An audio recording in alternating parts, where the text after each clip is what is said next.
हर हर महादेव, जय भोलेनाथ। स्वागत है आप सभी का आपके अपने YouTube चैनल उपासना की उपासना में। आज के वीडियो में आप सुनेंगे श्रावण मास महात्म्य के 11वें अध्याय की कथा। महात्म्य के अंत में आप सुनेंगे भगवान शिव के प्रथम ज्योतिर्लिंग की कथा। तो आप वीडियो में अंत तक बने रहें। वीडियो पसंद आता है तो प्लीज़ लाइक ज़रूर कीजिएगा। चैनल पर पहले बार आए हैं तो इसे सब्सक्राइब करना बिल्कुल मत भूलिएगा। वीडियो अच्छी लगती है तो इन्हें शेयर भी किया करें। आइए अब कथा का प्रारंभ करते हैं। श्रावण मास महात्म्य के 11वें अध्याय में भगवान शिव रोटक तथा औदुंबर व्रत का वर्णन कर रहे हैं। सनत कुमार बोले, हे देव, श्रावण मास के वारों के सभी व्रतों को मैंने आपसे सुना, किंतु आपके वचनामृत का पान करके मेरी तृप्ति नहीं हो रही है। हे प्रभु, श्रावण के समान अन्य कोई भी मास नहीं है, ऐसा मुझे प्रतीत होता है। अतः आप तिथियों का महात्म्य बताइए। भगवान शिव बोले, हे सनत कुमार, मासों में कार्तिक मास श्रेष्ठ है, उसमें भी श्रेष्ठ माघ मास कहा गया है। उस माघ से भी श्रेष्ठ वैशाख है और उससे भी श्रेष्ठ मार्गशीर्ष है, जो श्रीहरि को अत्यंत प्रिय है। विश्व रूप भगवान से उत्पन्न होने वाले ये चारों मास मुझे प्रिय हैं, किंतु 12 मासों में श्रावण मास तो साक्षात शिव का रूप है। हे सनत कुमार, श्रावण मास में सभी तिथियां व्रत युक्त हैं, फिर भी मैं उनमें प्रधान रूप से कुछ उत्तम तिथियों को आपसे बता रहा हूँ। सर्वप्रथम मैं तिथि तथा वार के मिश्रित व्रत आपको बताता हूँ। श्रावण मास में जब प्रतिपदा तिथि में सोमवार हो तो उस महीने में 5 सोमवार पड़ते हैं। उस श्रावण मास में मनुष्यों को रोटक नामक व्रत करना चाहिए। यह रोटक नामक व्रत 3.5 महीने का भी होता है। यह लक्ष्मी की वृद्धि करने वाला तथा सभी मनोरथों की सिद्धि करने वाला होता है। हे मुनि, मैं इसका विधान बताऊंगा, आप सावधान होकर सुनिए। श्रावण मास के शुक्ल पक्ष में प्रतिपदा को जब सोमवार हो तब विद्वान प्रातःकाल यह संकल्प करें, मैं आज से आरंभ करके रोटक का व्रत करूंगा। हे सुरश्रेष्ठ, हे जगत गुरु, मुझ पर कृपा कीजिए। उसके बाद अखंडित बिल्वपत्रों से, तुलसी की मंजरी से, नीलोत्पल कमल पुष्पों से, चंपा तथा मालती के पुष्पों से, गोविंद पुष्पों, आक के पुष्पों, उस ऋतु तथा काल में होने वाले नानाविध अन्य सुंदर पुष्पों, धूप दीप नैवेद्य तथा नाना प्रकार के फलों से शूलधारी महादेव की प्रतिदिन पूजा करनी चाहिए। विशेष रूप से रोटकों का प्रधान नैवेद्य अर्पित करना चाहिए। पुरुष के आहार प्रमाण के समान 5 रोटक बनाने चाहिए। बुद्धिमान को चाहिए कि उनमें से 2 रोटक ब्राह्मणों को दे, 2 रोटक का स्वयं भोजन करे और 1 रोटक देवता को नैवेद्य के रूप में अर्पित करे।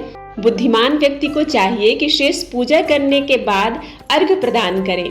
केला, नारियल, जम्बीरी, नींबू बीज पूरक, खजूर, ककड़ी, दाख, नारंगी, बिजौरा, नींबू, अखरोट, अनार तथा अन्य और भी जो ऋतु फल होते हैं वे सब अर्घदान में प्रशस्त करें। उस अर्घदान का फल सुनिए। 7 समुद्र सहित पृथ्वी का दान करके मनुष्य जो फल प्राप्त करता है, वही फल विधान पूर्वक इस व्रत को करके वह पा जाता है। विपुल धन की इच्छा रखने वालों को यह व्रत 5 वर्ष तक रखना चाहिए। इसके बाद रोटक नामक व्रत का उद्यापन कर देना चाहिए। उद्यापन कृत्य के लिए सोने तथा चांदी के 2 रोटक बनाएं। प्रथम दिन अधिवासन करके प्रातःकाल शिव मंत्र के द्वारा घृत तथा उत्तम बिल्वपत्रों से हवन करना चाहिए। हे तात, इस विधि से व्रत के संपन्न किए जाने पर मनुष्य सभी वांछित फलों को प्राप्त कर लेता है। हे सनत कुमार, अब मैं द्वितीय के शुभ व्रत का वर्णन करूंगा, जिसे श्रद्धा पूर्वक करके मनुष्य लक्ष्मीवान तथा पुत्रवान हो जाता है। औदुंबर नामक यह व्रत पाप का नाश करने वाला होता है। शुभ सावन का महीना आने पर द्वितीय तिथि को प्रातःकाल संकल्प करके बुद्धिमान को विधिपूर्वक व्रत करना चाहिए। इस व्रत को करने वाला स्त्री हो या पुरुष, वह सभी संपदाओं का पात्र हो जाता है। इस व्रत में प्रत्यक्ष गूलर के वृक्ष की पूजा करनी चाहिए, किंतु गूलर वृक्ष न मिलने पर दीवार पर वृक्ष का आकार बनाकर इन 4 नाम मंत्रों से उनकी पूजा करनी चाहिए। हे औदुंबर, आपको नमस्कार है। हे पुष्पक, आपको नमस्कार है। जंतु सहित फल से युक्त तथा रक्त अंड तुल्य फल वाले, आपको नमस्कार है। इसके अधिदेवता शिव तथा शुक्र की भी पूजा गूलर के वृक्ष में करनी चाहिए। इसके 33 फल लेकर 3 बराबर भागों में बांट लेना चाहिए। इनमें से 11 फल ब्राह्मण को दान करें, 11 फल देवताओं को अर्पित करें और 11 फलों का स्वयं भोजन करें। उस दिन अन्न का आहार नहीं करना चाहिए। शिव तथा शुक्र का विधिवत पूजन करके रात में जागरण करना चाहिए। हे तात, इस प्रकार 11 वर्ष तक व्रत का अनुष्ठान करने के बाद व्रत की संपूर्णता के लिए उद्यापन अवश्य करना चाहिए। स्वर्णमय फल, पुष्प तथा पात्र सहित एक गूलर का वृक्ष बनाएं और उसमें शिव तथा शुक्र की प्रतिमा का पूजन करें। उसके बाद प्रातः काल होने पर होम करें।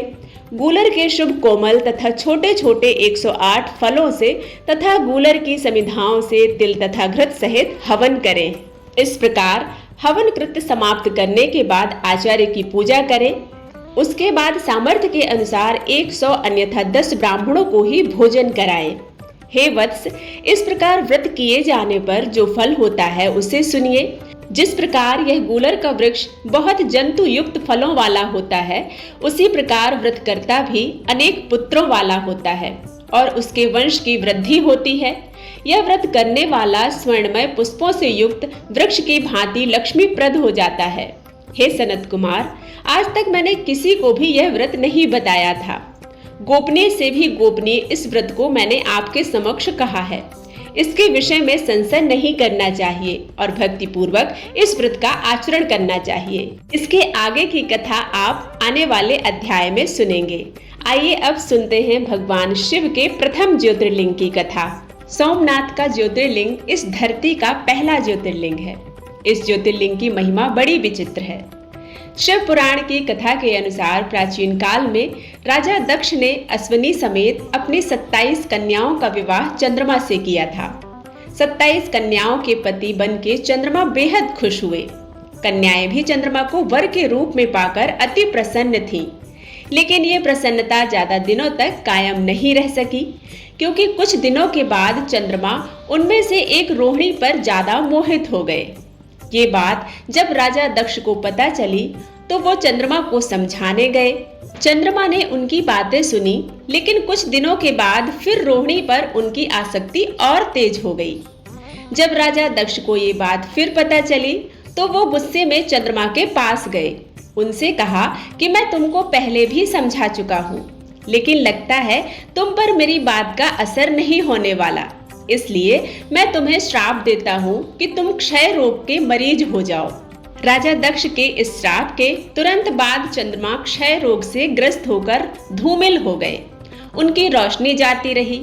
ये देखकर ऋषि मुनि बहुत परेशान हुए। इसके बाद सारे ऋषि मुनि और देवता इंद्र के साथ भगवान ब्रह्मा की शरण में गए। फिर ब्रह्मा जी ने उन्हें एक उपाय बताया।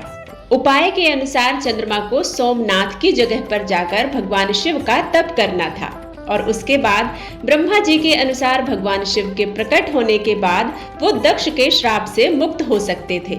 इस जगह पर चंद्रमा आए, भगवान वृषभ ध्वज का महामृत्युंजय मंत्र से पूजन किया। फिर 6 महीने तक शिव की कठोर तपस्या करते रहे। चंद्रमा की कठोर तपस्या को देखकर भगवान शिव खुश हुए। उनके सामने आए और वर मांगने को कहा। चंद्रमा ने वर मांगा कि हे भगवान, आप अगर खुश हैं तो मुझे इस क्षय रोग से मुक्ति दीजिए और मेरे सारे अपराधों को क्षमा कर दीजिए।